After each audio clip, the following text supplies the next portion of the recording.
problems facing New Zealand's primary sector have been mounting at a rapid pace. So I think it's time for open hearts and open minds. Welcome to Sarah's Country, wherever you are choosing to watch or listen to us weekly, Monday, Tuesday and Wednesday for your updates on the matters that matter most, live from 7 o'clock. To everyone concerned and equally excited about the future of Aotearoa New Zealand's future, of striving to be the very best producer of food and fibre in the world to the highest standard environmentally and ethically. And we do this collectively, together, sticking to our aspirations, keeping them in our sights, but practically of how we're going to achieve that at our feet. As John Farnham would say, we stick together like honey and a bee and reaching out forever like the river to the sea. Welcome. I'm your host, Sarah Perium, and alongside my wonderful growing team here in Lincoln and the partnership I cherish dearly with the team at Global HQ out of Fielding, home to Farmers Weekly, we choose to bring you the latest with open hearts and open minds. Now, if you're new to Sarah's Country, thank you so much for choosing to tune in and suss us out. We are available live to interact with others who are watching along as well, to ask questions of our guests. Yes, you can ask questions of our live guests across 15 different channels simultaneously broadcasting for the next hour, or as many of you like to place in your ears on demand afterwards on podcast or on YouTube. If you haven't subscribed to us on podcast or YouTube, please do so you get notifications of all of our new episodes. Farming and growing food is an evolving challenge to our mindset, but what we have been previously taught, living and working on the land, or in the process towards delivering a truly authentic product right through to our consumer, it seems to be changing every year. We adapt to new thinking, or we challenge it, or we choose to despise it. Science hails as the backbone of everything that we should live by, but the perceptions of our consumers ultimately trickles down to that price farmers and growers are going to receive, and that dictates their ability to fund the decision of scientists that inform policymakers. I've never seen a merry-go-round without its ups and downs, and many have tried to tame the wild horse for it to go into another direction.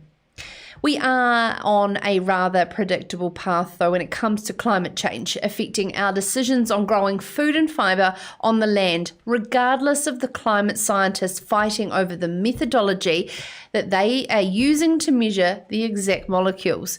We are experiencing this now every day. The effects are everywhere. If you're watching or listening to yesterday's show, one rather unscientific opinion I heard on the footpaths of Lincoln was that it is COVID-19's fault that it's warm at the moment. I couldn't ignore the sprinkling of blossom on the car window, though, tonight's tea break when I headed home. It's 11th of August, and we're used to having a sprinkling of snow at this time of year. I mean, the grass is continuing to bolt away across the country. Daffodils are out everywhere already. Spring is here. I would love to hear from our audience in the comments below. Wherever you're watching us live or listening, make sure you can enter in the comments where you're watching from and what is the abnormal weather events that you're experiencing at the moment. But also, more so, what are the effects of this abnormal weather that you're seeing this time of year that you haven't seen for a long time or ever in your lifetime? Our more experienced, should I say, senior cohort of Sarah's Country's audience will have some great comparisons to write in from their earlier years, I know. Joel, growing food, it is going to change about many parts of the world. You're a young buck. I mean, does this concern you? I mean, it does. I don't grow food, so it's less of a concern for me. But just on the consumer side of things, it is. I was reading about how we're going to lose 50% of the land that we use to grow coffee beans on, which I know a lot of people would be very upset about if the supply of coffee dropped by that much. I certainly would. I'd have to drop down to one coffee a day, which probably wouldn't be bad for me. But then again, there's that many scientific reports to say coffee's good for you or bad for you. But you make up the perception that it's very good for you and when you need it when you're tired, don't you? Yeah, and our food security is a major problem and concern worldwide, and global plant protein sales have surged by 17% in 2018 alone. And this is from a recent report by the Netherlands Nutrition Centre. New Zealand is being prompted to ramp up investment and research focus in the idea of a network of the willing, with constructive dialogue happening between non-traditional protein and traditional pastoral suppliers such as meat and milk companies. After 7:20, the inaugural chair of the Emerging Proteins New Zealand Network, Miranda Burdon, is going to join us. She's also founded Food Nation, a plant-based food company, and she's going to talk to us about the work happening to support farmers and growers, and this is all run from Food HQ in Palmerston North. After 7:30 on Serious Country, healthy freshwater is more than a farm environment plan to tick a box to satisfy government. Our Land and Waters project manager for the project New Models of Collective Responsibility, Jim Sinners from Cawthron Institute, is going to join us to discuss how catchment groups are far more than just slapping regulations on farmers. On that, I have just opened a survey in my inbox just before about to go live. It's been circulated here tonight from Nielsen's, and I thought I am about 20% of the way through it just to find out what type of questions they're asking and what sort of leaning, if there is any, because the topic was have your say on waterways and the environment. I want to sort of read out to you the first one, and I just thought it'd be kind of fun throughout the show just to ask these questions that they're asking of the general public around New Zealand. Who or what do you believe has been the biggest contributor to your concerns and problems relating to waterways? Top, rural, it's not the top, but it's the order that they place them in, right? Rural communities, general wildlife, ducks and geese, manufacturing industries and businesses, dairy cows, sheep and beef, horticulture, everyone, or urban communities, or other. Interesting, let's follow this throughout the show.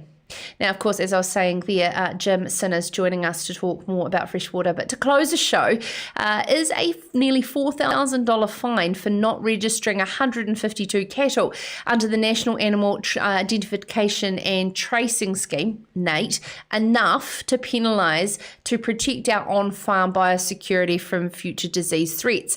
Across social media this week, a lot of farmers didn't think it was enough. I'd love to know your thoughts on that in the comments below. And to close the show after 7:40, the head of NAIT for OSPRI, Kevin Ford, is going to take your questions live on anything you want to know about NAIT tagging your animals, especially as we get into the thick of calving. Kevin, I can also put questions to him if you'd like me to do them privately. Email me, sarah@periummedia.com, and I'll get them onto him. But first up in Serious Country, after the break, there is currently 770 current vacancies in Fonterra alone. This is front page of this week's Farmers Weekly, and a great article by reporter Hugh Stringelman. 150 jobs alone of that are in seasonal vacancies in the processing division across the country. And this is as we head into peak milk processing demand. All that with the Director of Manufacturing, Alan van der Nagel, up next. This is Serious Country. The recipe for perfect beef and lamb.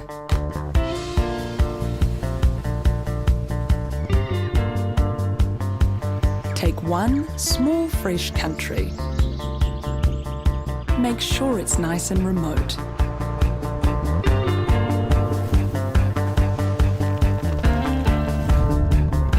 Now, keep it at the ideal temperature all year round. Next, mix in the farmers. They go perfectly with the nature of this unique place.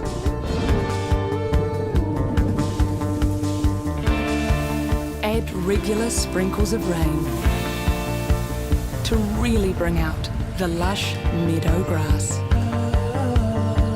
Then let your animals happily graze on this grass, all day, every day.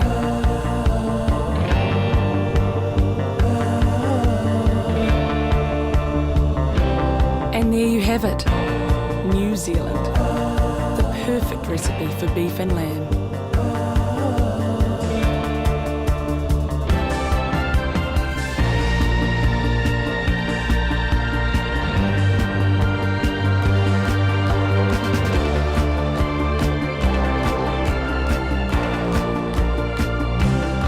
Taste pure nature.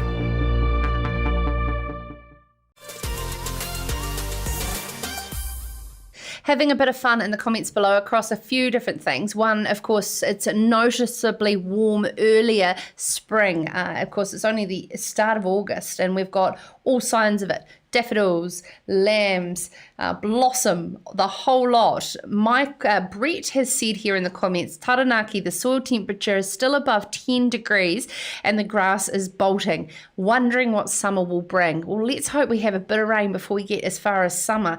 We do have some time and there is apparently a La Nina coming to the northern and eastern parts of New Zealand. Again, in Farmers Weekly, you can check out that from Philip Duncan. And the other thing is, so put in the comments wherever you're watching below. I'd love to know what is happening abnormal weather around the country. We're also doing the survey across the show. From the list below, this is of course wanting to find out about New Zealanders' thoughts about New Zealand waterways. Where do you think the responsibility should lie for improving, protecting and maintaining the quality of New Zealand's waterways when number one is most responsible, least responsible? Okay, all of New Zealanders, dairy farmers, dry stock farmers, horticulture farmers, environmental groups, local authorities is right at the bottom. And government is also right at the bottom. So whilst we go into an interview that I filmed earlier with Fonterra's Director of Manufacturing, Alan van der Nagel, I will start ranking mine and we'll get on to the next questions throughout the show. This is Sarah's Country. Well, dairy farmers are collectively looking for more than 500 employees at the moment, as advertising suggests on the FarmSource website. On the front page of this week's Farmers Weekly, Hugh Stringleman breaks down the season ahead with the milk processing demand from Fonterra. It's made a strong start to the dairy season, but there is more than 150 seasonal vacancies at the moment in the processing division spread throughout the country. Director for Manufacturing for Fonterra, Alan van der Nagel, joins us now. Good evening. Alan, thank you for joining us on Sarah's Country. Good evening, Sarah. How are you today? Good. Now, Alan, firstly, we're talking about these 150 jobs specifically in processing at Fonterra. What are the sort of skills and abilities that you look for and need over that peak milk demand? So these are a mixture of permanent roles and seasonal roles, and roles that come available most of our seasons. So they're inside our processing plants. Any role that we do take on, we give a comprehensive training. So it could be from sort of manual labour through to running processing kit. And we also have a number of vacancies in our transport fleet. So we have, around about 480 trucks on the road driving around New Zealand. You'll see lots of Fonterra trucks. We have a number of vacancies there as well. So, the appropriate licences, and then we put our drivers through a pretty comprehensive training scheme before we let them get out there and collect our milk. So, of course, some of the South Island plants started taking milk in the first week of August, particularly down south. What is the spread of demand looking like across the country, and are you starting to get worried? So we've had a very good start to the season. It's broadly in line with last year, and we have enough processing capacity across New Zealand to deal with milk. So we're pretty comfortable at this stage. It's only early days. North Island, most of our plants are running or about to run. In the South Island, we're really doing a few cider runs, getting ready for milk to come on as it goes down the country. What about with Fonterra's move into more value-added products that will, of course, have more specialty skills and a capital expenditure within your plants? Is that where you're seeing some growth for demand in labour? We have right across the board, actually, and we've got value-add products, and we've also got our milk powders that we run sort of evenly across the country. We've got a spread of vacancies right the way through the country. So, Yeah, it's pretty much across the board, really. Okay. And how did COVID go, and how did you come out the other side? To be honest with you, it did throw up some challenges for us, but our team really put their best foot forward, and all of our plants ran through COVID. All of our milk was collected from our farms. We had a number of folk that did work from home across the co-op, but we did okay, and I'm proud of the team, and we're preparing ourselves for what could be coming into this season as well. So it's changed the way we work. So as Fonterra move into more high-value nutritionals, and particularly at the Waitoa plant in Waikato, what are some of those developments and your role as the Director of Manufacturing where farmers will see that flow-on effect, hopefully in a premium? So we have an even spread, as I said before, across all of our products. Our Waitoa plant is a specialised plant that makes the bulk of our nutritional products, so infant formula products and base products. So we make it not only for ourselves but for our overseas customers as well. So as new technology comes along, we invest in new technology, and some of that new technology this year has come about in our Waitoa plant. So we've invested in some fancy kit to meet regulations, to be more efficient, and that just flows across in our overall result for our overall product range, actually.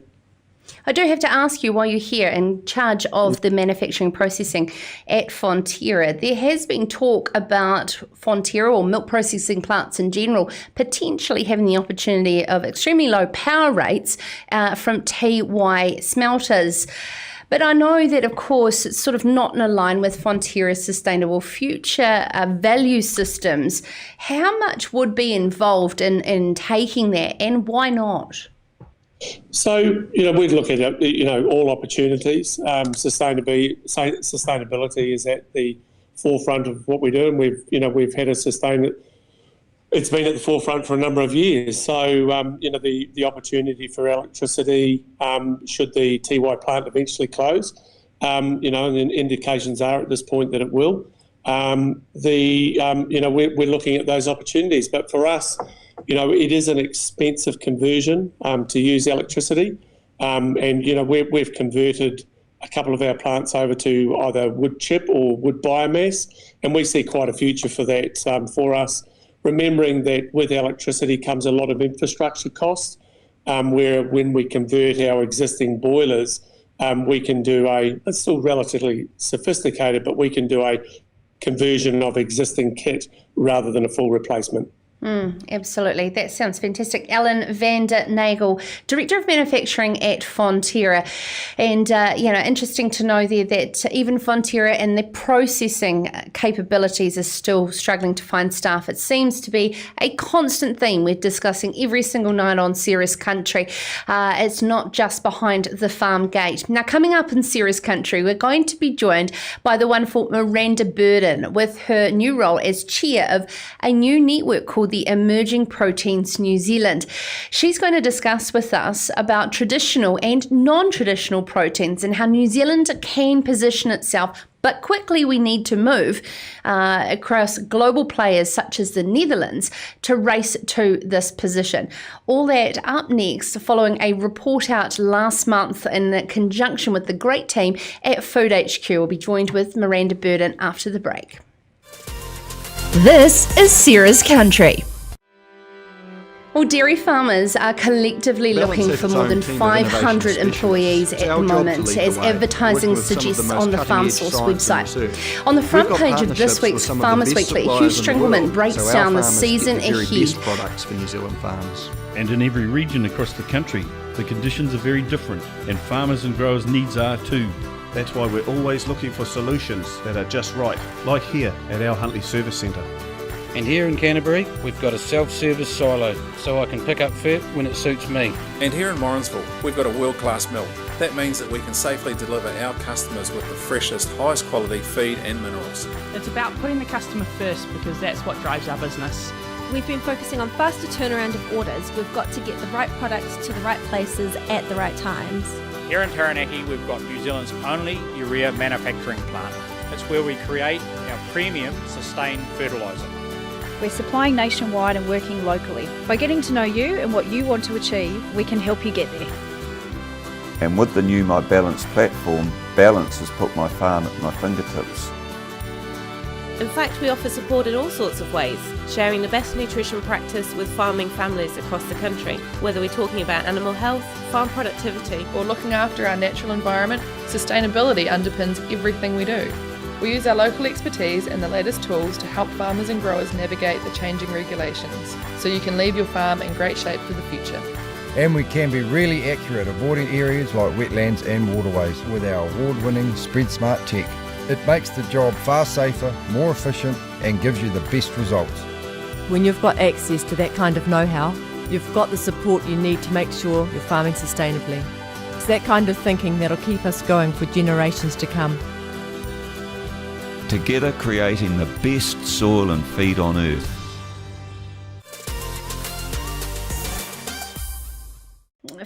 For those of you who have been listening or watching along from the start, you'll know that I'm following along in the survey that's come into my inbox just before we went live, because I'm very intrigued by surveys, more for their leading questions than anything. In this survey, I tell you what, I'm up 25%. I'm starting to get very angry. Why? This is meant to be about waterways. Question number 3. To what extent do you agree or disagree that dairy farmers in New Zealand are ... What's the question? Caring towards their animals. What's that got to do with waterways? I'm going to persist with this survey, but I tell you what, they do make me very, very angry, because the results of this from Nielsen will be portrayed as X amount of New Zealanders believe what. So, sorry, just got a little bugbear going on there. Something I am very excited about is research that is being turned into tangible opportunities for our farmers and growers here in New Zealand, as a new emerging proteins network was launched this month, which aims to meet bigger, better funded overseas competitors head on by coordinating New Zealand's response to the growing food sector. It's got an All Blacks approach to it. I'm very excited. Emerging Proteins New Zealand is the organisation run by Food HQ in Palmerston North, and it was prompted by a report earlier this year which highlighted the progress made in emerging proteins by key competitor, the Netherlands. Richard Rennie, agricultural journalist for Farmers Weekly, has got a story up on farmersweekly.co.nz with further detail. It's highlighted New Zealand needs to ramp up investment and research focus in a sector where global plant protein sales have surged 17% in 2018 alone. So joining us to find out where the opportunity lies for you watching, Miranda Burdon, the inaugural chair of the Emerging Proteins Network, as I can say, a hat of many. Thank you so much for taking the time to join us tonight, Miranda. Pleasure. Kia ora. Kia ora. So, firstly, Emerging Proteins New Zealand, another organisation, but this one collectively with the willing. Can you tell us how it's formed and the support that it's gained? Yeah, sure. So obviously we're very new. We were launched yesterday, but that's a culmination of a number of months of work and a number of years of engagement with Food HQ and the broader agri sector. So Emerging Proteins New Zealand has been established to accelerate the sector, and that's really because of the blockages, I suppose, many of us who have been working on products that look at different protein solutions have experienced, and they're quite similar blockages. So trying to find, and someone like Food HQ is sitting in the middle and fending off all the same questions. So it became relatively apparent relatively quickly that we needed to actually bring our collective strength to this problem. And the other part of that conversation is actually giving ourselves the weight of presence at the table. This is I think Ian Proudfoot spoke yesterday, who's the global head of agribusiness for KPMG, and he commented he started raising this point in 2010. Now, we started looking at it in 2017, so I was very late to the party. But in New Zealand, we've almost been resistant to having the conversation, and that's an impediment because globally this is exploding as a category. There is the most enormous amount of money going into the category and research. And we need to actually embrace it now and lean into it. And the thing is, a lot of my farming friends, regardless of age, are saying if there's a market for it, we'll grow it. And so the disconnect of that system has been the problem that's been bottlenecking. But majority of that too, I've found in conversations, particularly here in Lincoln, is some very innovative products, but lacking the ability to process it. How and where do we start? So it's a really interesting point. So the first thing is the intent and the willingness to go there. So New Zealanders are amazing innovators. We are amazing farmers. A lot of the new products that are coming to market, and hemp is a really good example of this. We have, I believe, around 100 people growing hemp at the moment in New Zealand. Now, hemp is an amazing protein source, but it's got all sorts of issues at a cropping level. So until we find a consolidated way to make the entire product productive, until we find a consolidated way to actually extract value from the different parts of that production cycle, then it doesn't make sense. And the only real way to do that is by bringing together the different groups who have a vested interest. So the starting point for emerging proteins, which I won't call EPNZ, the starting point for emerging proteins New Zealand is to make sure that people are having the conversations. So we've just launched a business called Food Nation, and Food Nation is about celebrating the produce that New Zealand creates and finding ways to celebrate plants and get more plants on more plates.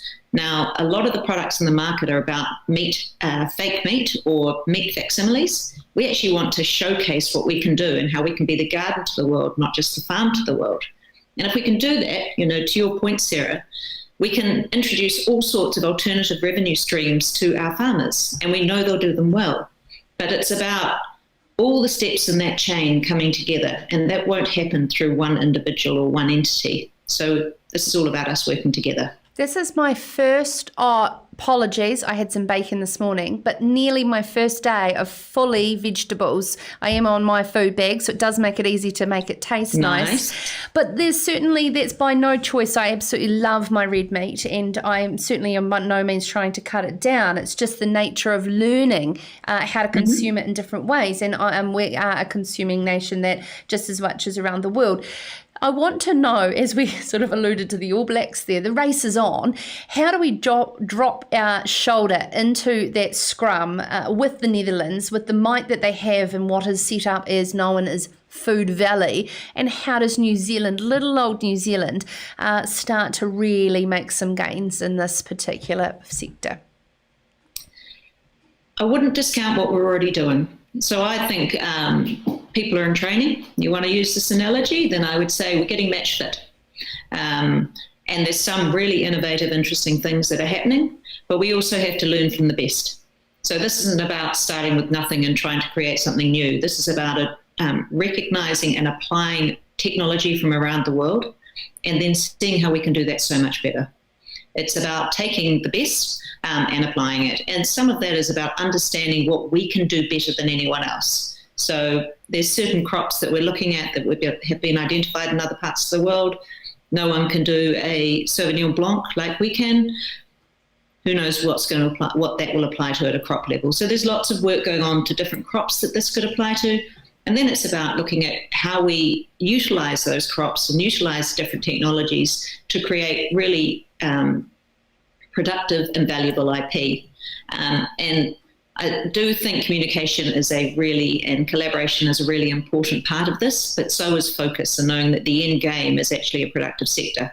So the Minister was great, Minister O'Connell was great yesterday and fully endorsed what we were doing and supported it. And there is both funding available and desire from a large number of people to actually see this happen.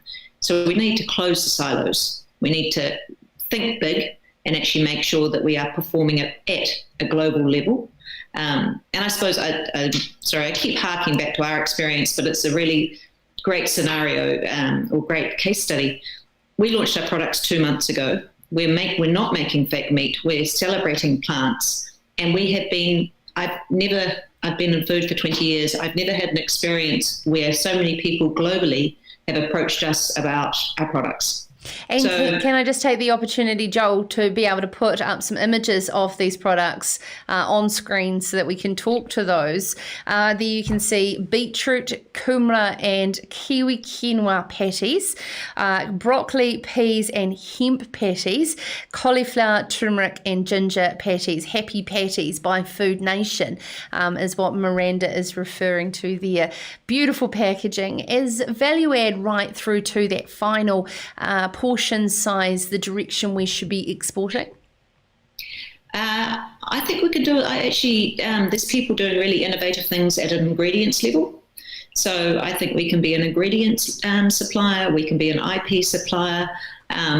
There's a lot of different things that we can do in this sector. To me, it's an evolution of the farming sector or the agri sector. When we went into dairy, we've just continued refining and getting better and better, and that's about the collective strength and shared wisdom. So I don't see why we won't continue to evolve in this space. You're looking at lots of different areas in farming, the evolution of sheep's milk, the evolution of dairy farming, the evolution of many of these sectors. This is just another sector that if we put our minds to it and we put the support around it, that there's no reason why we can't be world leaders in niches, because we will never be of a scale that we have to go volume, not value. Thank you so much to the great team at Food HQ and, of course, the inaugural chair of Emerging Proteins New Zealand, which was launched yesterday, Miranda Burdon. Miranda, of course, you were the many hats, CEO of Meadow Mushrooms. You on a dairy farm. I mean, you're involved in so many things, but you've also been involved heavily with the organisation Global Woman, and I want to take the opportunity to ask you, since following Barbara Kruger on the show, on the show yesterday, about the untapped opportunity for women coming into our sector. What are some of those key tangible things we can do to level the playing field and bring diversity of thinking to our problems? So I just clarify one thing. I'm the chair at Meadows. My apologies. We have a wonderful CEO, and I would hate him to think that I was anywhere near as in that role. I was lucky enough to have quite a lot of involvement with particularly the dairy sector and women in farming in that space. But I think irrespective of sector, it's the same conversation. If you haven't got a diverse group of people, and gender is the easiest thing. If there's not men and women sitting around the table, you've got a singular perspective. So this is not a woman's issue. This is not, we shouldn't segment. We should look at how we are actually bringing people of all different thoughts into the room and making sure that they have the ability to participate and contribute. Because often what we do is we look at the numbers and we just say, well, I've got 2 women there, so there's 8 men, but there's 2 women, but they're not getting heard. So it's really about how you make sure different voices are heard and their comments are actually able to contribute. Absolutely. Thank you so much just for adding that little footnote on there. Very important, and all your contributions you've done across the sector, and very exciting future in this new role. There's Miranda Burdon, the new inaugural chair of Emerging Proteins Network. You're blowing up in the comments. I'm loving that. As always, wherever you're listening or watching live to Sarah's Country, this show is about you. Michael Ross has said that our advantage over the Netherlands is our whenua. It is natural. Absolutely. And I forgot to put that, but she still is on the line. Malcolm Dyack would like to know how to get a hold of Miranda and the team. If you Google globalhq.com, I'm sure they'll put you in touch. He said he's already farming insects, Otago lotuses. So there's some interesting people doing some great things watching Sarah's Country. Joe Wood, bring you back to the survey. You'd like to be interested to see who is running this survey. Well, it's Nielsen's, which is a respected name in research, in alliance with a media network who I shall not name. As I continue through this, to what extent do you or agree or disagree that dairy farmers in New Zealand are contributing to local communities? Agree. Future focused? Agree. Looking to continuously improve? Agree. I'm just trying to flick through this because this is all about dairy farmers caring about New Zealanders' well-being, about how they treat their staff. And we are currently investigating how and where the leaning of these types of surveys are going, which is about collectively waterways in New Zealand. Anyway, I'd love to know, do you fill these surveys out? Do they anger you when you've got unnoted surveys being portrayed in the media? The world we live in. Anyway, I love hearing your comments. Keep them coming wherever you're watching. Coming up next on Sarah's Country, we're going to continue the conversation about waterways, and I think you will enjoy the practical, holistic approach that our next guest I talked to earlier today, Jim Sinners from Our Land and Water, is going to be discussing their recommendations on a new model for collective responsibility around our catchments. All that up next after the break. This is Sarah's Country. Really pleased we got into this. Thanks for your help, Dave. It's a good idea, honey. You reckon it'll come out? Cover it in talcum powder, leave it 10 minutes, you'll be fine. Good call, Dave. Good call on getting those security cameras, Dave. You caught a new one yet? Yeah, kind of. When you've got decisions to make, we'll be there to help you make the right call. I'd go for those ones, Bob. Yeah, good call. Did you choose these? Oh, you know. For great advice and insurance, talk to FMG. Well, the government's new freshwater policies are another step towards cleaning up our rivers, lakes and aquifers. Yet it remains unclear how healthier waterways will actually be achieved. That is the views of our next guest in his latest opinion piece. Farm environment plans are one answer, but of course, project manager of a research project with Our Land and Water is Jim Sinnott from Carl Thorne Institute and joins us now. Good evening, Jim. Thank you so much for taking the time to join us. I understand from your work, which is a collaborative effort with Our Land and Water, there is a four-step approach which we'll get into. But what are the fundamental principles around going forward with your research around how farm environment plans are not just the be-all and end-all? It's a more holistic approach. Yeah, I guess the fundamental point is that as farmers well know, every farm is different. The land use, the soils are different, the weather is different, the land use is different, farming practices are different. And equally, every waterway is different.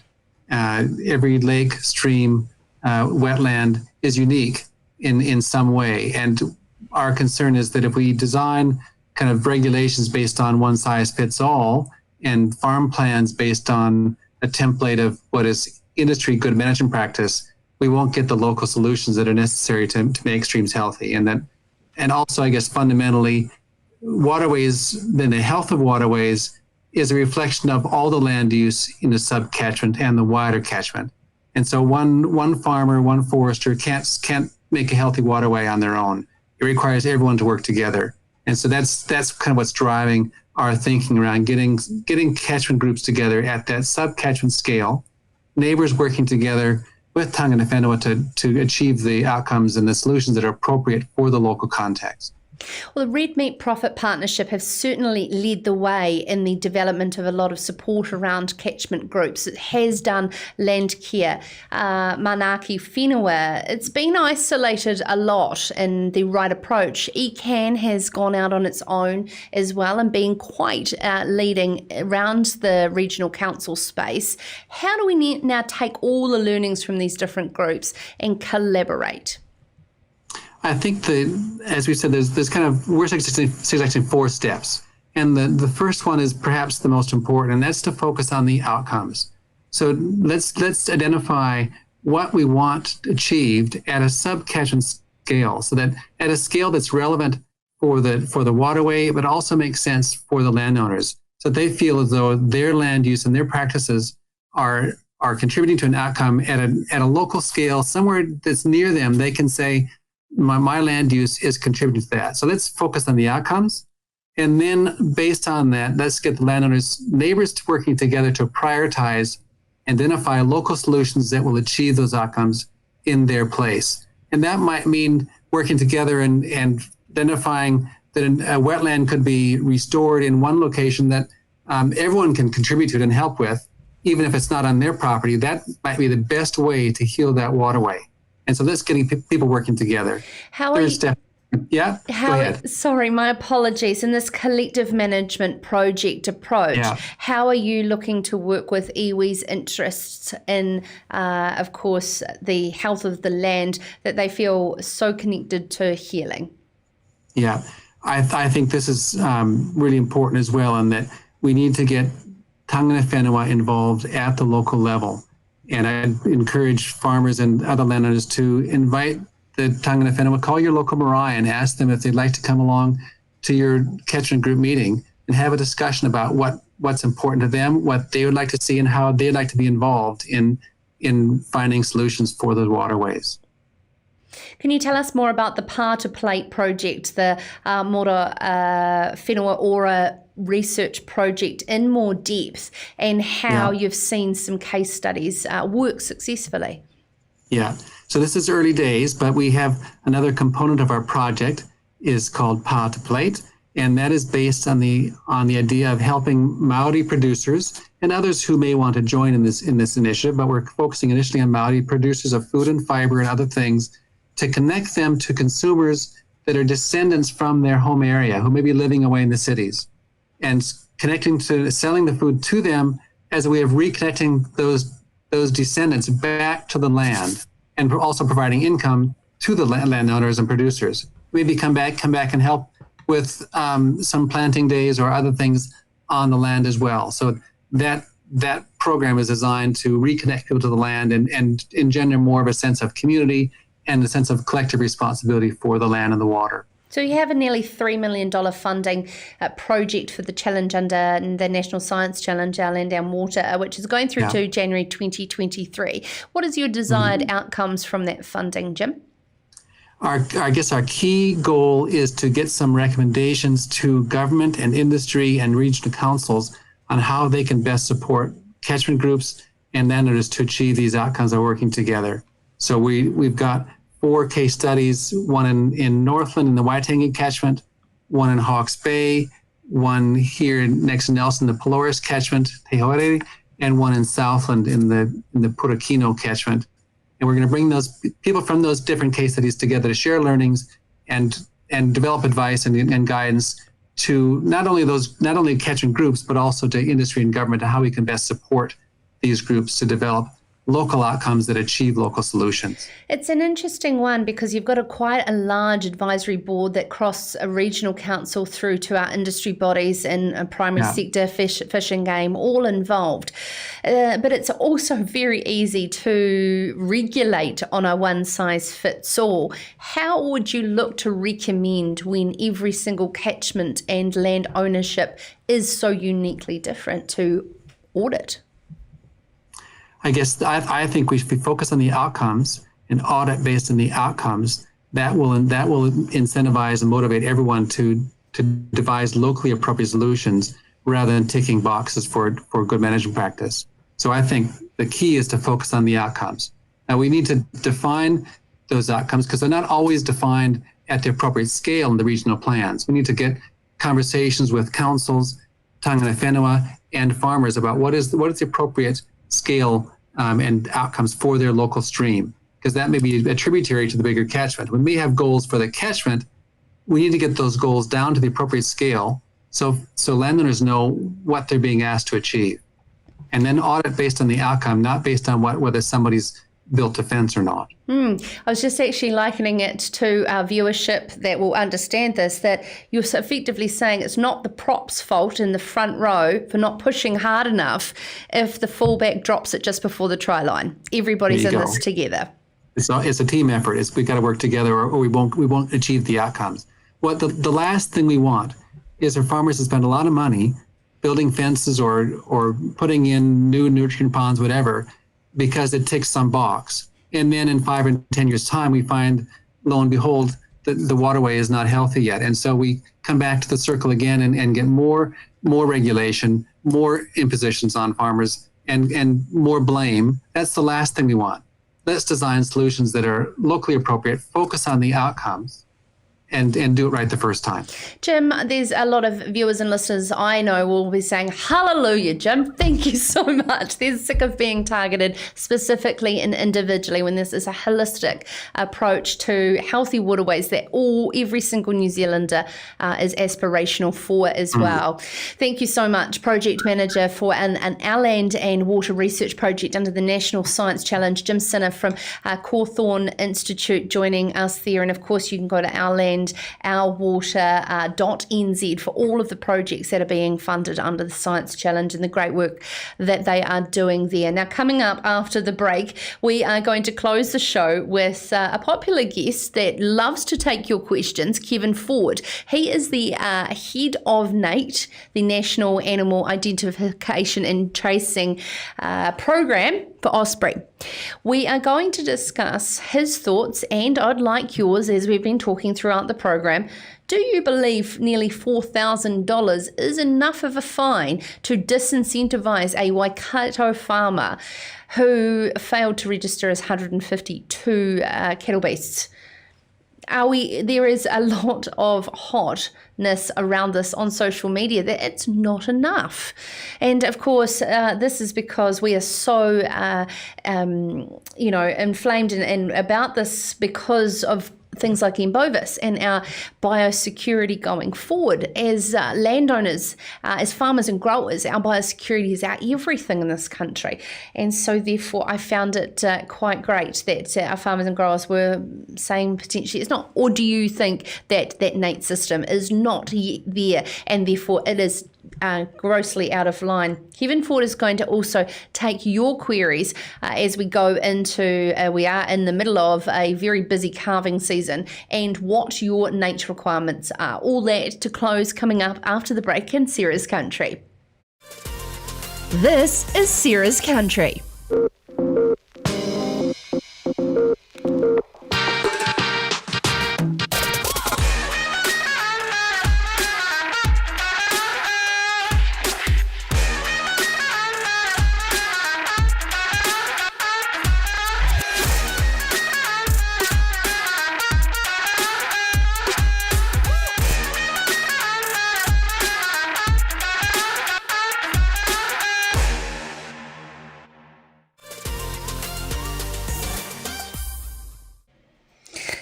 Well, Joe's got nuts in the comments, Joel. She wants us to find out who's running this survey. Did I get this randomly in my inbox? I don't know, but maybe. And how have they taken this sample? You keep digging into the survey, John said. From what you've read out, the bias is obvious. Well, Joe, I clicked onto the next page. I'm starting to dig out who I think might be the source of the funding of the survey. Dairy farmers are involved in initiatives to actively protect and improve New Zealand's waterways. From the list below, please select all of the initiatives that you have heard or read any information about. The first one is the vision is clear movement, which is powered by Dairy NZ. And there's a number of them along the long list of industry good initiatives that Dairy NZ have implemented. So my initial anger, if you're just joining us, and the bias of questions leading has led me down. I'm only 30% now through this, to believe that potentially the survey is being done by somebody from the industry, potentially Dairy NZ. I am reading into this as a Nielsen survey. However, it just angers me that we are just bombarded with statistics and polls that are up the wazoo to make us believe perception and how it moulds us. So There we are. But Joe has got a question for Jim, and I'll put that to him in an email, Joe. Is there a particular size catchment group that you have seen working better than others, either area-wise, number of landowners, or length of river, for example? Or are you thinking a huge group for each catchment? Catchment groups in New Zealand have become such a popular movement, and it's such an exciting thing to see. That collective community buy-in from source to sea is absolutely fantastic. So, thank you so much, Joe. I'll put that across. Now, eating into time with our valuable guest next up. There is in Farmers Weekly a particular article that Kevin Ford from OSPRI, head of NAIT, is going to join us. A Waikato farmer has been fined nearly $3,000 for not registering 152 cattle under the NAIT scheme. That's the National Animal Identification and Tracing Scheme. Recent amendments to penalties in the NAIT Act, which increased the maximum penalty to $100,000, were recently introduced. I'd love to get a bit of a reflection on the scheme, seeming to have to use a stick rather than a carrot.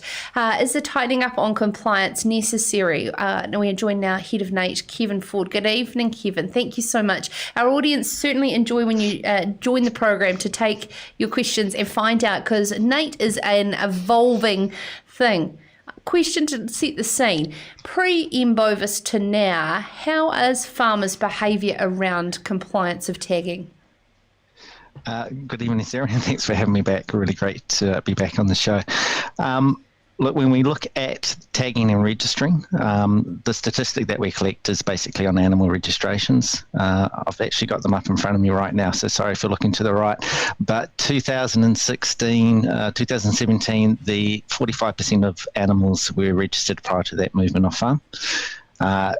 For the same period in 2020, we've now got that up to 77% of animals, so massive improvement. And that's really happened, unfortunately, since MPI started the issuing of infringement notices and the prosecutions.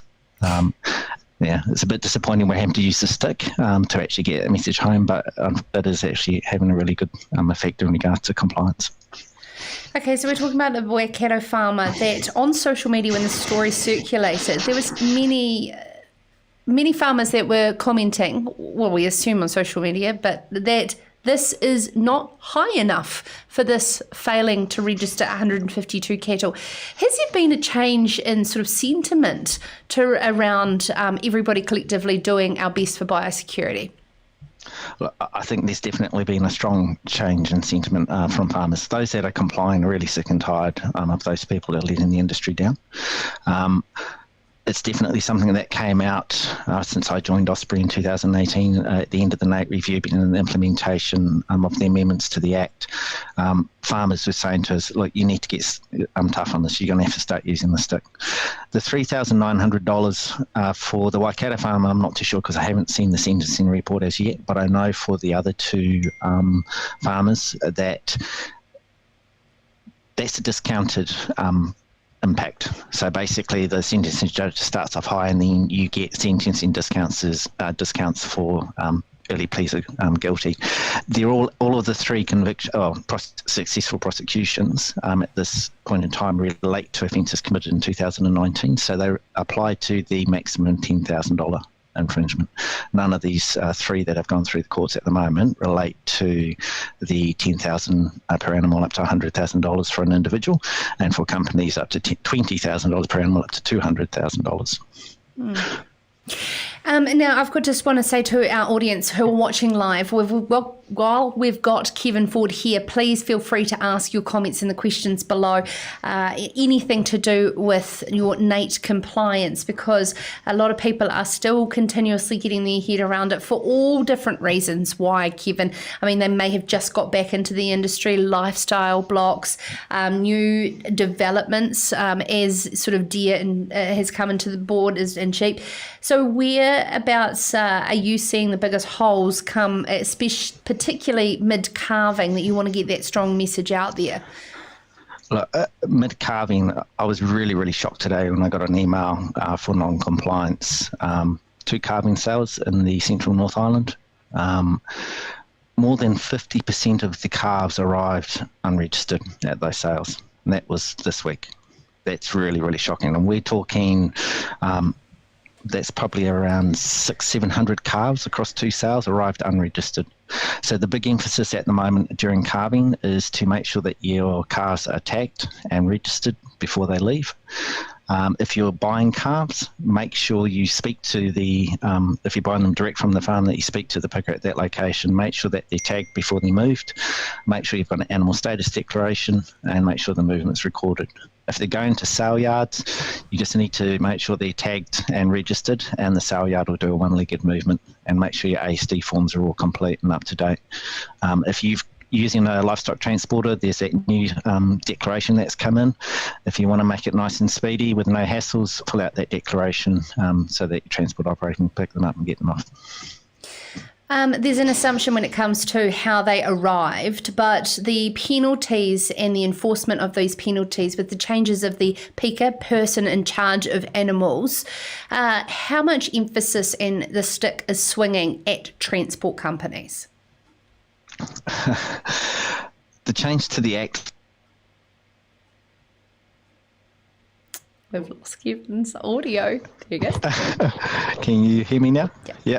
Okay. So with the transport operators, the problem that we have with them, well, it's not really a problem. The change to the Act put a requirement for anybody who was transporting NAIT animals to check they're fitted with a prescribed NAIT device. Now, that doesn't matter whether you're a calf rearer going to pick some calves up from a farm or whether you're a livestock transporter. A livestock transporter, though, can ask a picker to provide a declaration that all animals are tagged and registered in accordance with the NAIT Act, and that exempts them from their obligation to check that all of the animals are fitted with a prescribed NAIT device. So basically the transport industry have said, look, it's not our responsibility to police the NAIT scheme. They negotiated with the select committee around getting that exemption in there, and they've pushed it back on the farmer to say, it's your responsibility to actually make sure your animals are tagged and registered. We're not going to transport them unless you give us a declaration which exempts us from that obligation in the Act. So it's an interesting situation. It's an interesting hole you have that can leak through your water pipe in your system, Kevin, when there's a huge part of the transport of animals around this country. Look, I don't think anybody's going to disagree that when we're looking at the spread of animal-based diseases, that the transport industry is a crucial link in any traceability scheme. But I have to work with the Act and what I'm given and the tools that we're given there. Obviously, the Minister had a very strong view that the transport industry needed to play a role, and he took that. Yes, Kevin's audio has just dropped out. But Bill, to Parliament, the select committee process and our legislative process worked around that, and we've got what we've got to deal with. Okay, so let's talk about sale yards and the acceptance of untagged animals and the transaction of farm-to-farm sales with agents. And I know I spoke to a lot of agents over the early days around NAIT being and the lack of compliance, and them throwing their hands in the air as well. Farm-to-farm sales are always difficult in regards to. Can you? Yes, I can. Yep, I can hear you. Yeah, farm-to-farm sales are always difficult to police. The agents often are acting as a broker, and it becomes a transaction then between two farmers. We believe that the brokers have a responsibility to ensure that the information is passing accurately between the two farms, and that's the discussion that we're having with stock and station agents at the moment around the country. But the responsibility for recording those NAIT movements does sit with the two farmers. I just want to say, though, with the changes that we've got in place, it's really easy for us now to pick up. It's all right, Kevin, we're going to be with you because I've got a few questions. I'm going to be with you with this because we've got a few questions to put to you as well. Yep. So we basically run a report. You look at that fail to register. Every 2 weeks we run an automatic report which goes across the MPI compliance team of every animal that has been failed to register in the country. And at the moment, that's tens of thousands. MPI have got an extra 7 biosecurity officers sitting on that infringement desk now, who started recently, who are focusing just on those infringements. So this is an area that farmers really need to sort of focus on and make sure that they're doing it right. It's the start of the traceability of lifetime traceability for an animal. Tag and register, record the movement. Right. Things are going to ramp up. I've got a few questions here. Chris would like to know, when are you doing your next upgrade to the system, and what are the main changes to be included in this upgrade? And then I have another. So that one question. So our IT team are currently working on developing the changes to the system.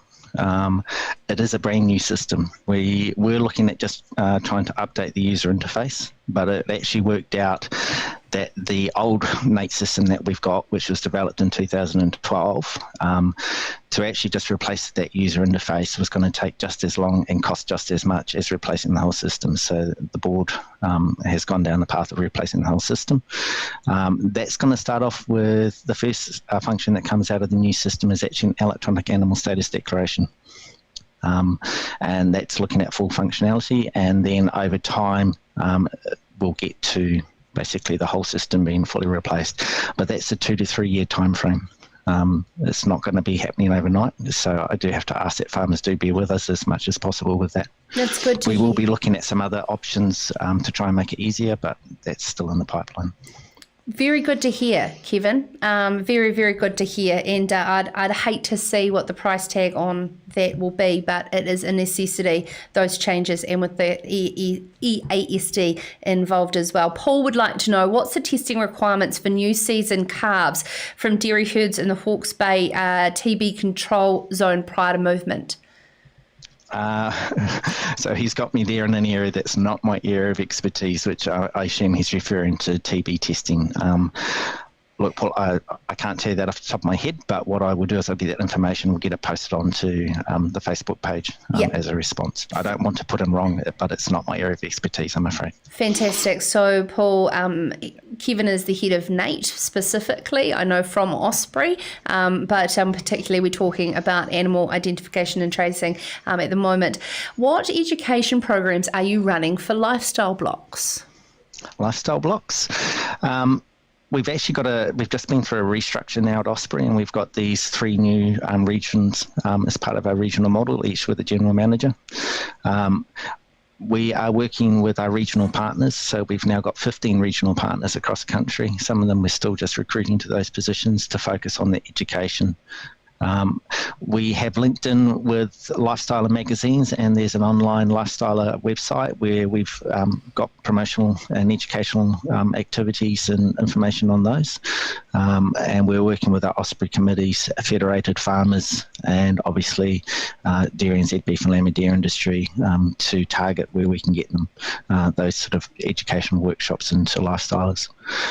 What we are seeing when we look at NAIT registration is that we've still got over 10,000 NAIT locations with less than 20 animals recorded on them, what we term as a lifestyle block, yet to be re-registered. So that is a big emphasis for us moving forward, to make sure that everybody, doesn't matter whether you have 1 NAIT animal or 1,000 NAIT animals, you understand that you still have to meet the same obligations. That sounds like a huge challenge. I was just sort of starting to think around Jacinda Ardern's key messaging. Super simple. Say yes to the test. How can we get some say no to the untag, or to something that we can get out there? Just a simple messaging to be like, that lifestyle blocks people can get their head around. That's simple, because a lot of lifestyle block people don't believe that it applies to them, a lot of the general wider farming discussions. So we've got a lot of work still to do. 10,000. What I'm definitely seeing coming from a lot of our commercial farmers is they're getting really concerned about lifestyle blocks that are bordering onto their farms, particularly on the back of M. bovis, but obviously with TB as well. What they're doing is they're actually starting to notify us, hey, we've got a lifestyle farmer next door to us and none of those animals are tagged, they're not doing TB testing, someone needs to get in and do something about it. So we're acting quite aggressively around that. I had one today referred it straight into the NAIT investigation team over at MPI, because I've got a bit of a zero tolerance to it. Some of them, 3, 4, 5 years, we've put out a lot of information that this applies to everybody. So, if we are getting those reports, not really much sympathy coming from me in that space. Good to hear. Thank you so much for taking the time to join us, Kevin Ford, head of NAIT at OSPRI, discussing there around the coming in swinging with the stick, because of course everybody's had their time to understand and get their head around the importance of identifying and tagging and registering your animals with NAIT. If you've got any concerns or questions, please go to the team at NAIT, at OSPRI, and they'll be able to help you there. I was just thinking when he was saying he's got no tolerance for lifestyle blocks affecting commercial farmers. Joel, I would love if Eugenie Sage would apply the same pressure she does to tar to and you know what I'm going to talk about, introduced animal to this country coming from lifestyle blocks, rabbits. Unfenced lifestyle blocks in Central Otago is responsible for the explosion of rabbits again, worse than before the Cleci introduction. I've got myself very worked up tonight. I think I'm going to round out the show. Thank you so much for taking the time to join us here on Serious Country. Michael Ross has said the responsibility of biosecurity is at the farm level. If you are clean and protected, the benefit spreads to the whole community and the country. Too right, Michael. If you've missed any episodes of Serious Country, would like to listen back on demand, join us on podcast, search Serious Country. Of course, head to farmersweekly.co.nz for all your in-depth agricultural journalism and, of course, our fantastic market analysts. Subscribe to AgriHQ's market report for all the latest insights direct into your inbox so that you can keep ahead of the game on the matters that matter most to farming, food and fibre here in Aotearoa, New Zealand. Send me an email at any time with any suggestions on topics you'd like us to discuss within the show, sarah@periamedia.com. And in the meantime, we'll be back tomorrow evening from 7 o'clock live. Good evening, go well, and we'll see you again tomorrow.